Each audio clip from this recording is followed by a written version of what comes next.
मई का महीना और साल 1999 कारगिल की बर्फीली चोटियों पर युद्ध की आग धधक रही थी। एक 22 साल का नौजवान, आंखों में चमक, दिल में देशभक्ति और सीने में बेजोड़ हिम्मत लिए अपने 5 साथियों के साथ मिशन पर निकला।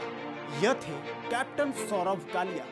अमृतसर में जन्म, हिमाचल के पालमपुर में पले बढ़े सौरभ का सपना था कभी डॉक्टर बनने का, लेकिन भाग्य ने उन्हें ऐसी वर्दी पहनाई जिसमें जान की बाजी लगाकर भी तिरंगे का मान रखना होता। उनके पिता एनके कालिया एक वैज्ञानिक थे, मां प्रशासनिक सेवा में थी और परिवार में फौज की कोई परंपरा नहीं थी, लेकिन सौरभ के खून में वतन से मोहब्बत और कर्तव्य का जज्बा उमड़ रहा था। साल 1998 में कमीशन्ड ऑफिसर बनकर 4 जाट रेजिमेंट से जुड़े और कुछ ही महीनों में कारगिल युद्ध की आग में कूद पड़े।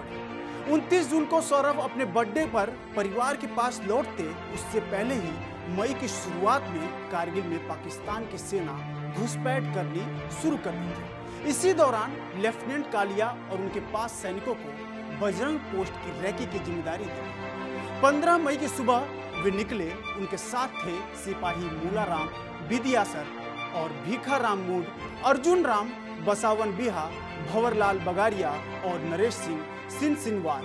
सुबह 4 बजे से निकलकर इन लोगों का इरादा 8 घंटे की चढ़ाई पूरी करके बजरंग पोस्ट तक पहुंचना था, लेकिन मुश्किल चढ़ाई तक पहुंचने में वक्त लगा और जब ये लोग बजरंग पोस्ट तक पहुंचे तो ऊंचाई पर होने का फायदा उठाते हुए पाकिस्तानी सैनिकों ने इन लोगों को बंदी बना लिया, ऐसा कहा जाता है। इसके बाद अगले 22 दिन तक इन लोगों का कोई पता नहीं चला। परिवार को 15 दिनों के बाद समाचार पत्रों के माध्यम से सौरभ कालिया के लापता होने की खबर मिली।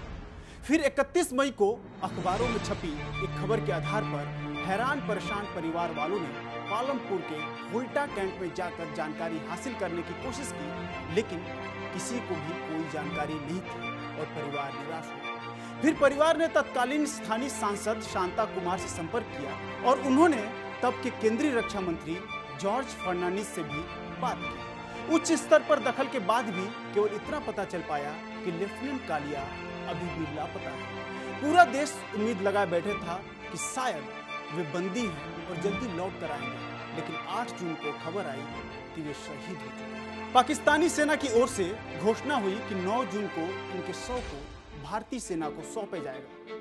कैप्टन कालिया का शव पहले श्रीनगर, फिर दिल्ली और उसके बाद पालमपुर पहुंचा। शव इतनी बुरी तरीके से क्षत-विक्षत था कि सौरभ के भाई वैभव कालिया ने तय किया कि उन्हें माता पिता को नहीं देखने दिया जाए, क्योंकि उस शव की हालत बहुत गंभीर थी, शायद बहुत बर्बरता की गई थी। और इसके बाद सौरभ कालिया के अंतिम संस्कार में पूरा पालमपुर उमड़ पड़ा था, लेकिन सौरभ कालिया की मौत कैसे हुई और किन परिस्थितियों में हुई, इस सवाल का जवाब नहीं मिल पाता। ऐसे में एनके कालिया ने भारतीय सेना से अपने बेटे की पोस्टमार्टम की रिपोर्ट मांगी और इस रिपोर्ट को देखने के बाद ही उन्हें अपने बेटे के साथ की गई बर्बरता और यातनाओं के बारे में पता चला। रिपोर्ट के डिटेल्स के बारे में इतने साल बाद भी अगर आप जाने तो आप विचलित हो जाएंगे। आपका दिल दहल जाएगा कि कैसे कैप्टन कालिया के साथ कितनी बर्बरता से उनकी हत्या की गई थी। दरअसल रिपोर्ट के मुताबिक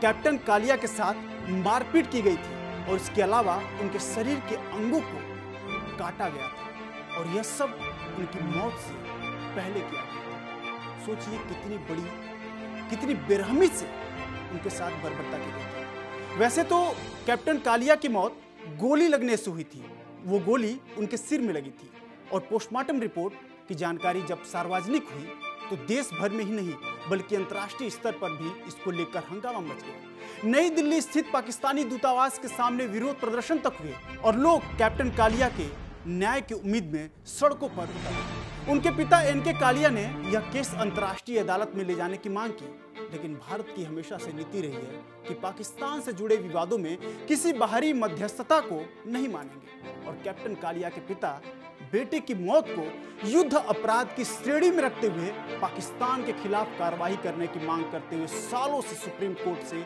उम्मीद लगाए बैठे हुए हैं और सालों बाद भी सुप्रीम कोर्ट में सुनवाई शुरू नहीं हुई। यानी कि वो लगभग 25 से 30 सालों से अभी भी वो इंतजार कर रहे हैं कि शायद उनके बेटे को न्याय मिले।